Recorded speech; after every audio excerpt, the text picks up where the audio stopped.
Bismillahirrahmanirrahim.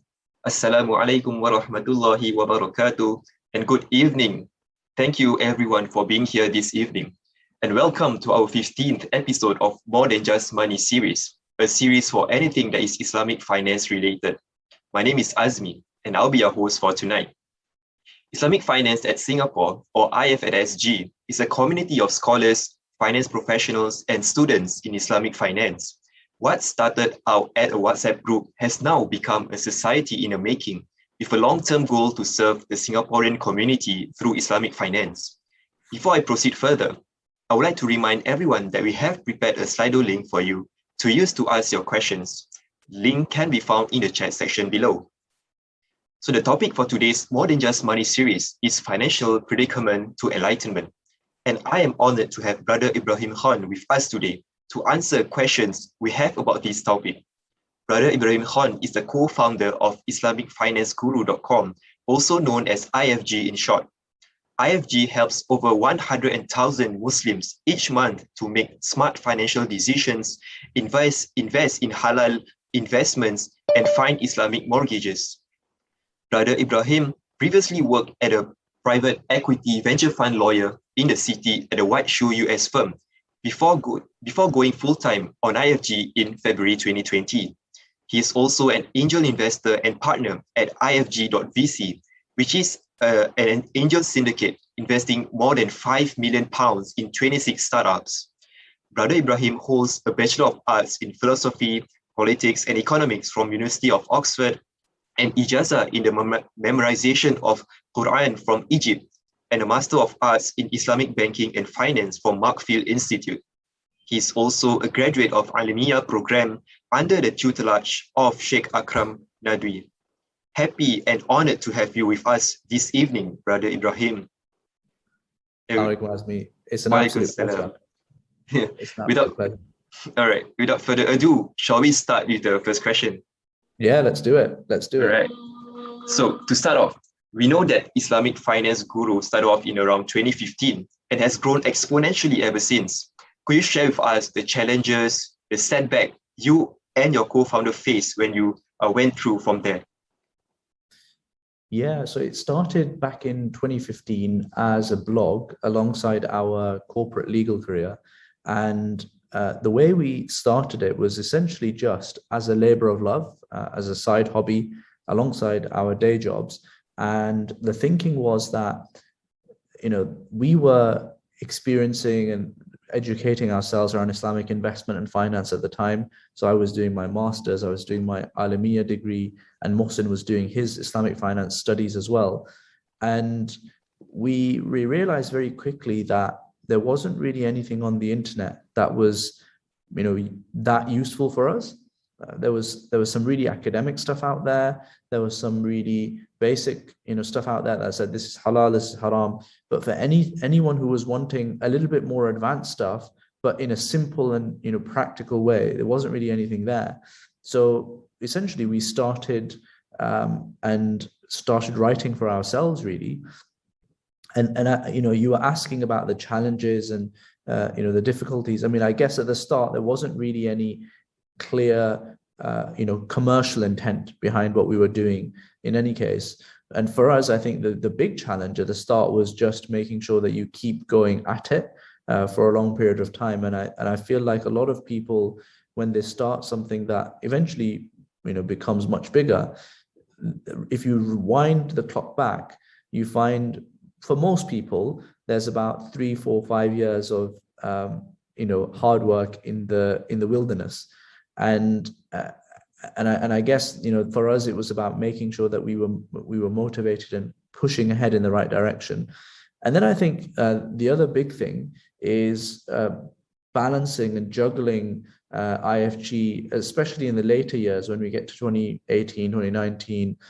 Now me and Mohsin were both married. We had, in Mohsin's case, and actually in my case, we had kids, and we were working at corporate law firms where the hours are not necessarily the best, as you will probably you guys will probably know, because I know Singapore has lots of corporate and financial services firms that have probably similar hours, and finding time for IFG was relatively tricky. So I remember that I used to have lots of early morning coffee meetings just before work, and then there would be a lot of evening calls as well, where you had to fit in the work that you do with IFG and everything else.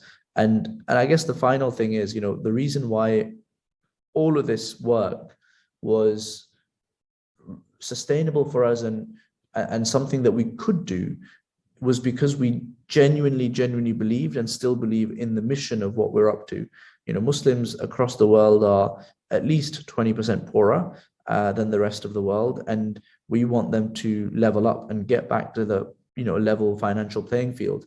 And if we don't do that, then we have all sorts of wider problems that arise, such as the weakness of Muslims when it comes to places like with the Uyghurs in China and Palestine and all sorts of places, and financial power and strength and literacy is a key ingredient as part of all of that.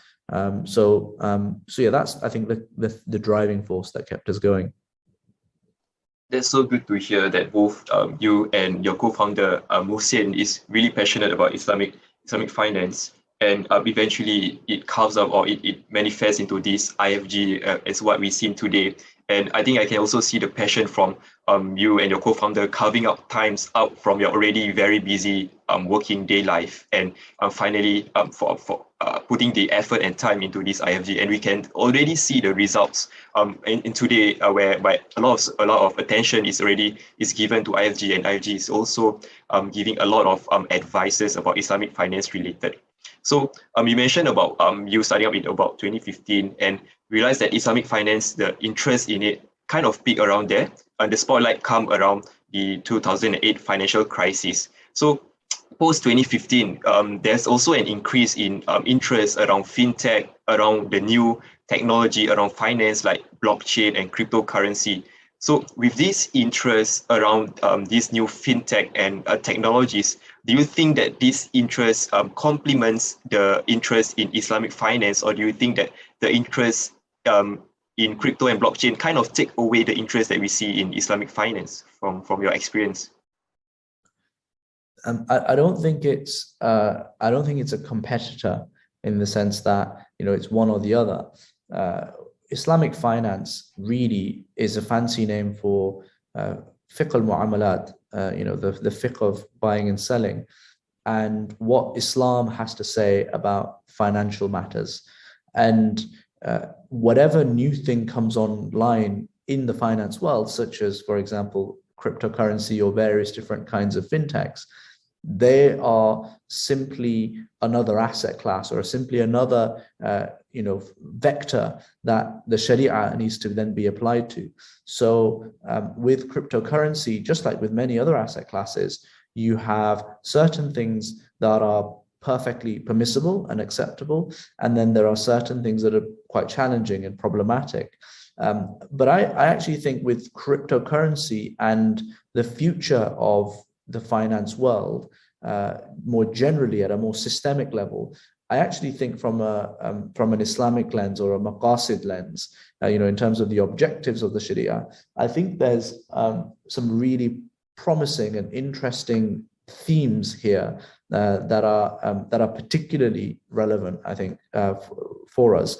And I think the first of those is this idea of the nature of money. So money historically used to be backed by gold or some kind of precious metal, and over time that of course changed, and now we have this concept of fiat currency, where the value of that money derives from the sovereign power and the military might of a particular state, and also just the fact that we are willing to accept that currency. Like, for example, US dollars would be the big obvious one, and that of course means that the power that comes from money creation, it lies in certain key places. And the two key places where it lies are, firstly, the central banks, and then also, even more importantly, the private banks. that essentially create this money using the issuance of private debt. I mean, that's how it works these days.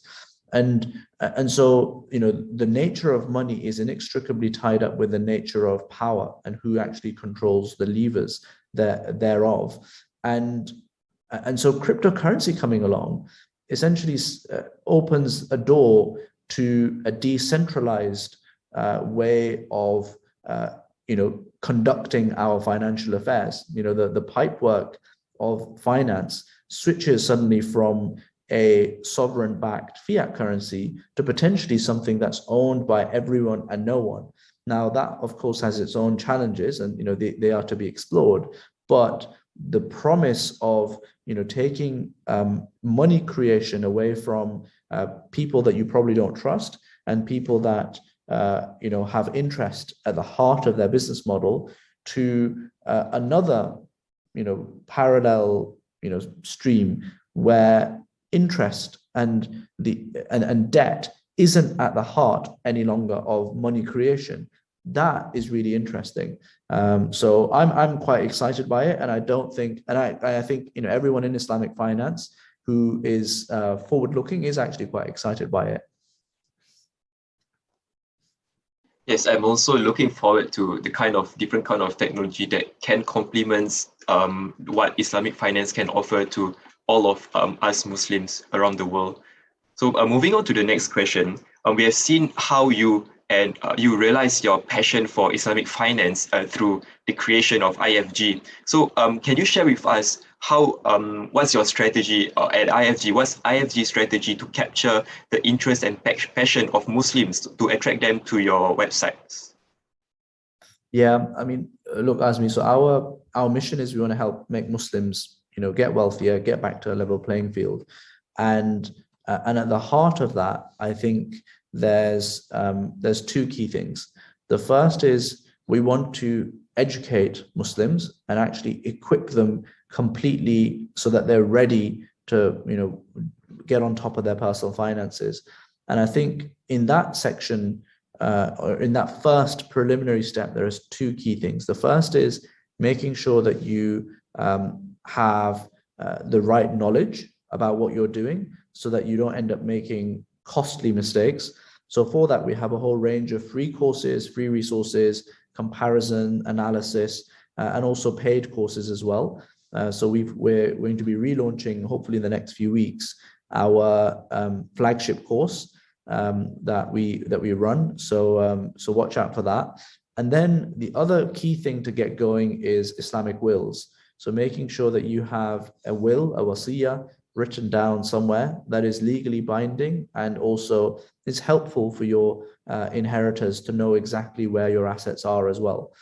And then once you're ready with the basics, then at IFG we help people actually invest or find the right kind of investments for them. So whether or not that's in stocks and shares, you can look at our Halal investment directory and find the right investments for you in your country. It could be fixed income investments, or it could be alternative investments as well, such as startup investing, gold, cryptocurrency, all of those kind of things. And our role at IFG is really just to help people find the right reputable financial partners and then to facilitate that introduction. In terms of our own investments, the only thing really from that list that we do ourselves is IFG.VC, which is the angel syndicate that you mentioned, which allows Muslims for the first time to get exposure to early stage startups and startup investing in a Sharia compliant way, which I think is a hugely exciting and impactful area. So that's kind of how the IFG ecosystem works. It's not really we're not selling a product, we're selling a mission and an ecosystem. Thank you, Brother Ibrahim, for sharing that. I really like the mission and the passion that you shared. I can see the whole pipeline of how you actually want to educate the Muslim on how to manage their finance well, and then divert them to then make the investment. So you don't just give them the investment, but you firstly educate them. I think that's really the right pipeline to follow, being a responsible educator to the Muslim also. So you also mentioned you IFG have their own Islamic Wills. So can you share with us how was the response with these wills among your audience? Yeah, sure. I mean, we've had several thousand people who've done our Islamic Wills now, and I think the feedback has been, alhamdulillah, very positive on Trustpilot and through our general customer communications. We also now have partnered, alhamdulillah, with some of the largest charities, Islamic charities in the world. So people like Islamic Relief, Muslim Hands, Muslim Aid, and others that we actually help them provide Islamic wills to their donors, which is a nice way for them to be able to say thank you to their donors for helping them out. And for us, look, Islamic wills, the reason why Islamic wills are so important are because obviously we've got the hadith about how Prophet ﷺ, he said that you shouldn't go 2 nights without having a wasiyah written down if you have something to bequest. But even more importantly than that, in non-Muslim countries in particular, and I suspect it might be the same in Singapore actually as well, if you die then and you're not without a will, then your affairs will be distributed according to the law of the land. Like in the UK, that's English and Welsh law. And the law of the land is not Islamic law. So what it means is that your estate will be divided up according to a non-Islamic system. And when you're now passed away, and the very first step that you take into the afterlife, you want it to be on the best footing. So you don't want to be going up in front of Allah subhanahu wa ta'ala or the angels, and and in the background, your entire estate, everything that you've left behind is now being distributed according to something other than the law of Allah subhanahu wa ta'ala. So, from that respect, I think it's an absolute essential. And to be honest, we've only scratched the surface of that, and we need to go far, far deeper in it. Thank you so much. Okay. So and for the next question, I'm going to be very picky about some things that some keen observers has made at your website. So keen observers of your website would know that there's a drop-down menus, has some of its features removed. So for an example, so the resources section now feature only Islamic Wills, forum, and podcasts, when previously features like guides and also like link to Telegram groups. So the halal investment comparison is also not visible anymore. So is this a new strategy by IFG to streamline like its key offerings? Yeah, it's a good question. I think it's probably down to one main thing, which is that we are in the midst of rebuilding the website and doing a bit of a migration.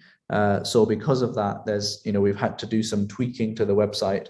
But rest assured, we will be getting the website back up and live and running again in the manner that you've become accustomed to, hopefully in the next, inshallah, a few months.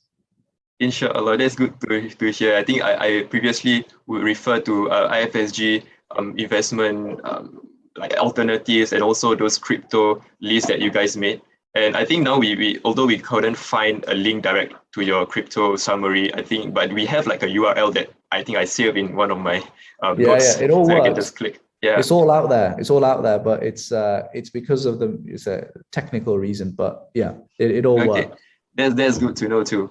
So we also know that IFG received in funding £3 million of funding back in July, and a further £850,000 in less than a weekend when it launched in the email list that you sent out to your email audience.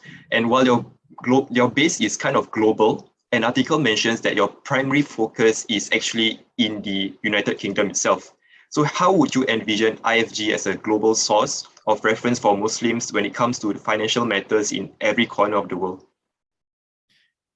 I think for us to be able to deliver on our mission, we need to be a global organization.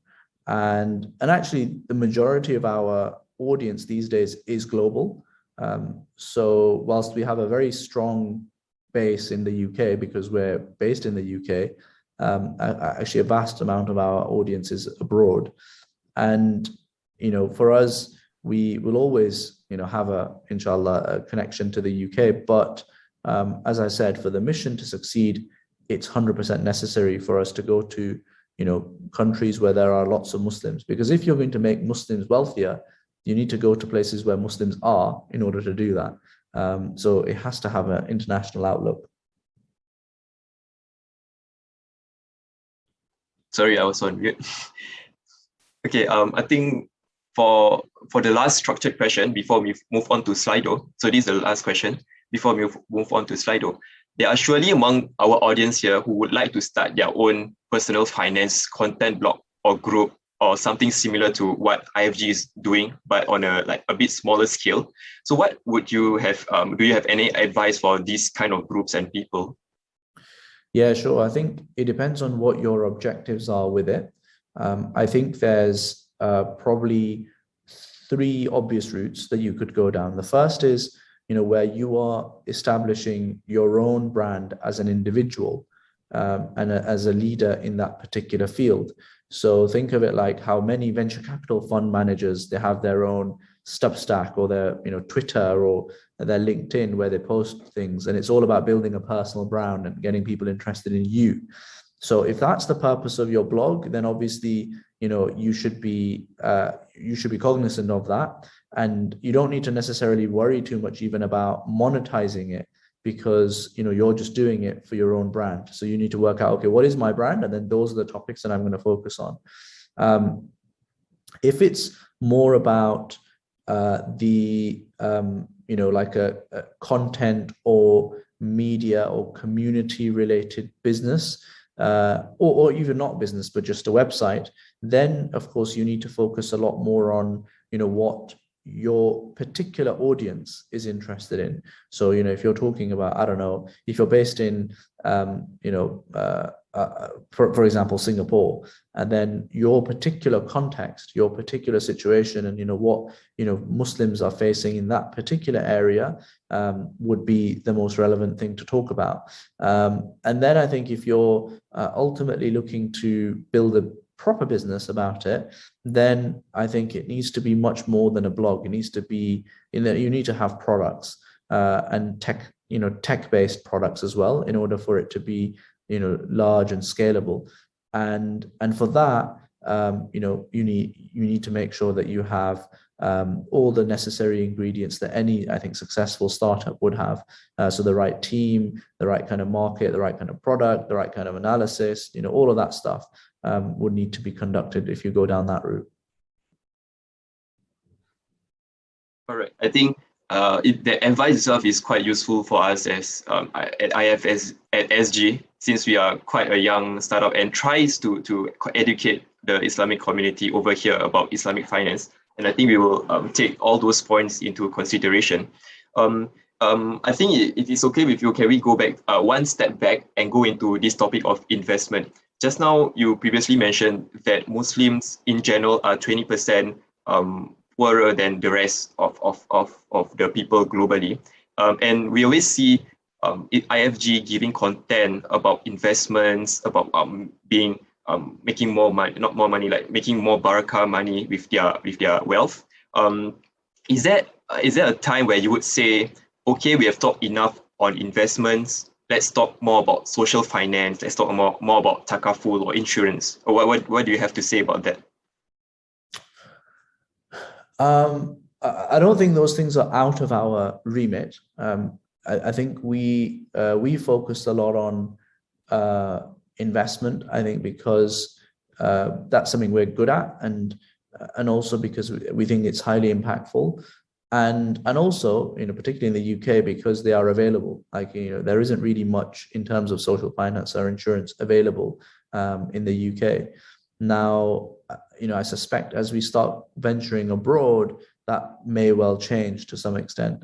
But taking a step back, ultimately for us, everything comes back down to the mission. So we actually happen to think that focusing on investments is probably the most impactful thing at this moment in time. And so that's ultimately led to our, focus being very, very heavily set on that. Okay, I think I would also agree to the it's really like your mission is all like you as at IFG, you guys focus on investment first, And I think with investment, when you are able to grow your wealth, you are able to share your wealth with the surrounding people around you guys. Okay, so if it's okay, can we also move on to the Slido questions? I would like to share my screen to show you the questions that we have on Slido. If there's any questions that share or like what you want to answer, you can just stop me and point to the question and answer them. Or if not, I will just follow the sequence of the question if that's okay with you, Brother Ibrahim. Cool. Okay, let's go with the first one. So are there any other website which provides information on Sharia compliant cryptos to the public? I think as of now, from what I know, is just I use IFG as a reference. Do you have any other website, Brother Ibrahim? Not that I'm aware of. I think that there inevitably will be, hopefully in the next few years. So yeah, that's I guess what I know. Okay, thank you. So for the next question, what are the technologies that, okay, this is kind of for IF@SG, so I think I will skip this. There's someone asking about if there's any internship opportunities with IFG. There have been on an ad hoc basis. I think we should, and we've done, several, probably about a dozen different interns at this point, but there isn't anything more structured at the moment. Perhaps we should do something more structured, perhaps for next summer or something like that. So yeah, good question. Are you open to remote internship, or do you foresee your interns to fly into your office? I think we would probably prefer in office, but we've had remote as well in the past. All right. That's good to hear. So moving on to the next question. I think this is a very good question. If you were to start over again, how would you do IFG all over from the start? I don't think I would change much on the first few years, because I think we gained valuable experience working in the corporate sector, and also a valuable experience running a website and writing and all of that, the groundwork of putting together a website or a community or a business. Would we do anything differently? Perhaps we might. I don't know. Perhaps we might focus in on a few handful of things and try and go really deep rather than broad. But I think there's just two different philosophical approaches, and it's quite hard for me to be able to really effectively answer that question. I think at this moment, maybe ask me in 5 years and I'll have a better answer. Yeah, I think people always say hindsight is always 20/20, and I think if we keep pondering on what we should have done previously, we would never found a complete answer, because if we were to always regret, then we would not move on to greater things that we are set to do. Yeah. Okay, let's move on to the next one. Do you think the state of collaboration between Muslims is still very poor? The state of collaboration between Muslims is still very poor. Yeah, I think so. Yeah, I think so. I think that Muslims, particularly at the international level, they really should be collaborating when we talk intergovernmental level and between different communities of Muslims. I think even sectarian related conversations, I think Muslims are pretty bad at all of that stuff. In terms of how do we rectify this, I don't think there's a simple answer to that. I think it's about creating, how do you create change in a large number of people? I think you create that change by powerful education, and then over time that education results in a new mindset that then becomes the norm, and then everyone kind of falls in line with that. So perhaps the way to change it is not immediate but long term. We each need to try and create powerful ways of educating other Muslims and having a very consistent line about unification and working with other Muslims in everything that we do. Yes, I think I will agree to that. Also, education is actually, I think, the foundation of the knowledge that we will earn. And then I think every one of us here who has a bit of knowledge about Islamic finance should spread the knowledge of it.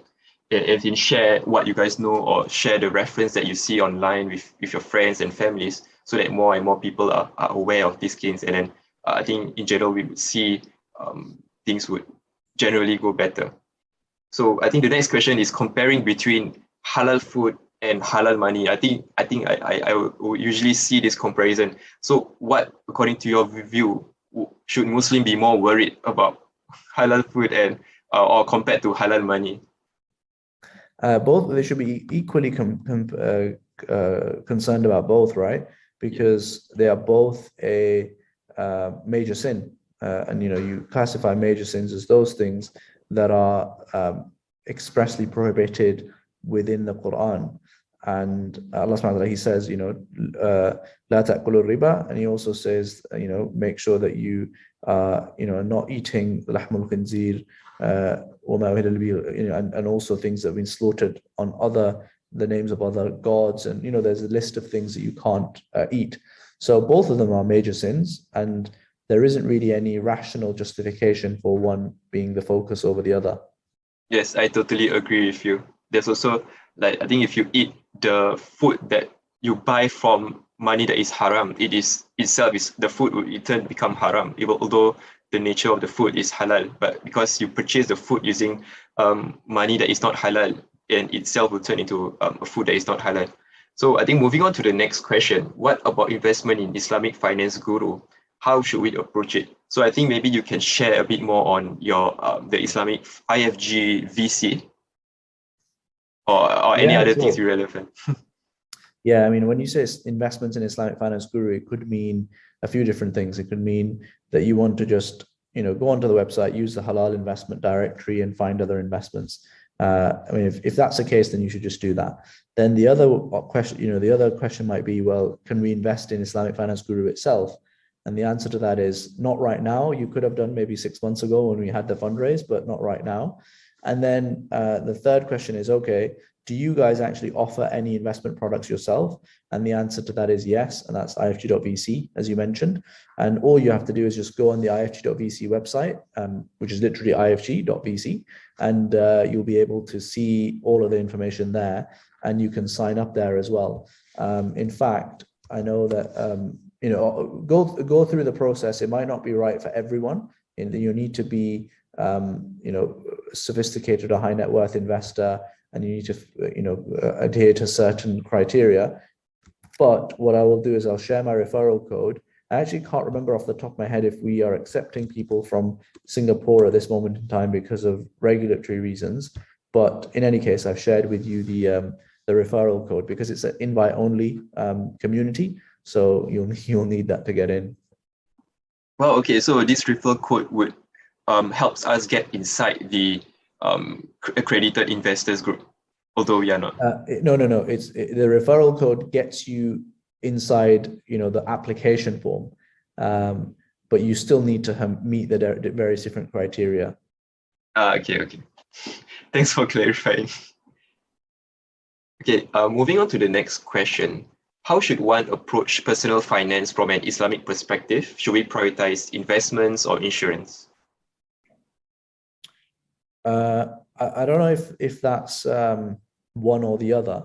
So insurance is all about personal protection and thinking about harm and hedging against that. And if you do get Islamic versions of insurance available, then I think you certainly should take that up. But I don't think it's a case of, all right, we're now going to do insurance, we're not doing investment. Investment is about creating a better future. So taking the money that you have and making it work for you. So it's a different set of objectives. It's not one or the other. It's actually both of them in parallel. Okay, I think we should be doing both insurance and investments together. One is to protect our wealth, and the other is, as what you say, is to have a better future. Okay. So for the next question, how should one approach the investment comparison engine?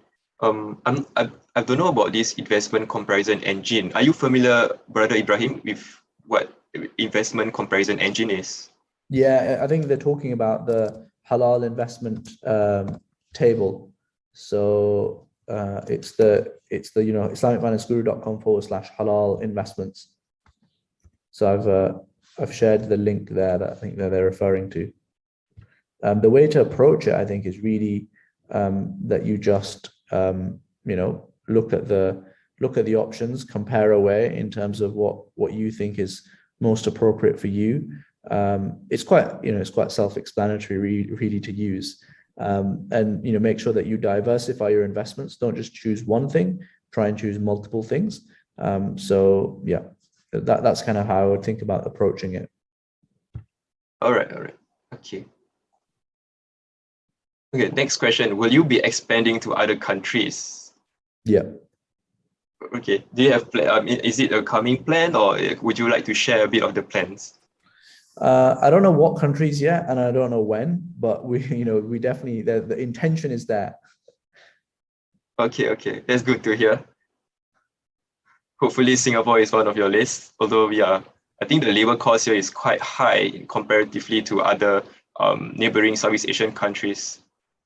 Yeah, I suspect Singapore probably won't be on that list, but we might, try and cater for it by basing ourselves somewhere nearby or something like that. All right, that's good to hear also. Okay, I think we are done with the last two questions. What kept IFG going throughout all these years? Don't you feel the desire to give up? Absolutely not. I mean, Inshallah. we did this for 4 years without any money, right? Because this is something that we really care about, and it's something that we're passionate about and we enjoy, crucially. So it doesn't really feel like work.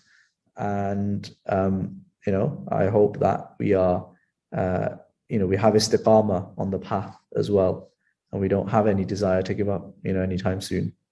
I mean, I really respect your passion towards the work and the mission that you're doing at IFG.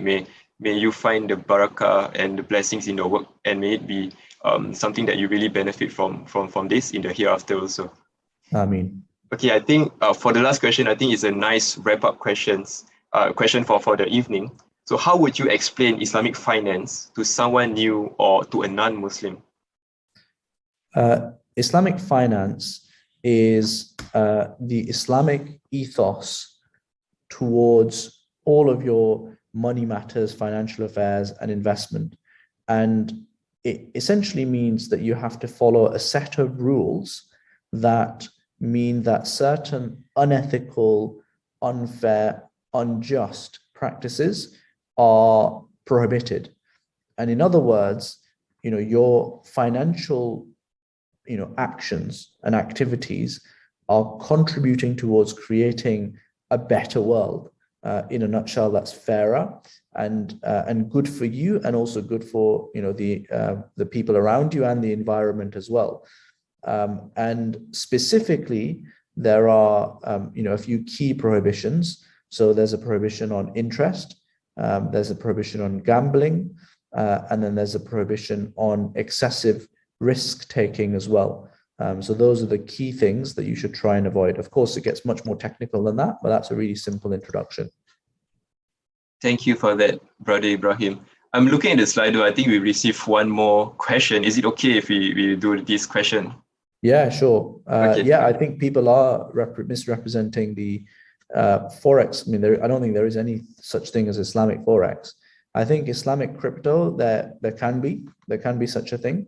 But of course, sometimes people are misrepresenting the word Islamic, when they say that, but in principle, it is possible. All right. I guess we have come to the end of the questions. Thank you so much, Brother Ibrahim, for spending your afternoon with us, and thank you to the audience for spending our evening together. And I hope all of you have benefited from this. For those of you who would like to ask further questions on about Islamic Finance Guru, you can proceed on to their website, which my colleague will post down in the chat below. And then link will be found in the comment section below. So beside that, look out for IF@SG Space for the next episode of More Than Just Money, a series for anything that is Islamic finance related. So once again, thank you everyone. Thank you, Brother Ibrahim, and thank you to the participants. See you again. Good night and stay safe, everyone. Assalamualaikum warahmatullahi wabarakatuh. Wa alaikum salam.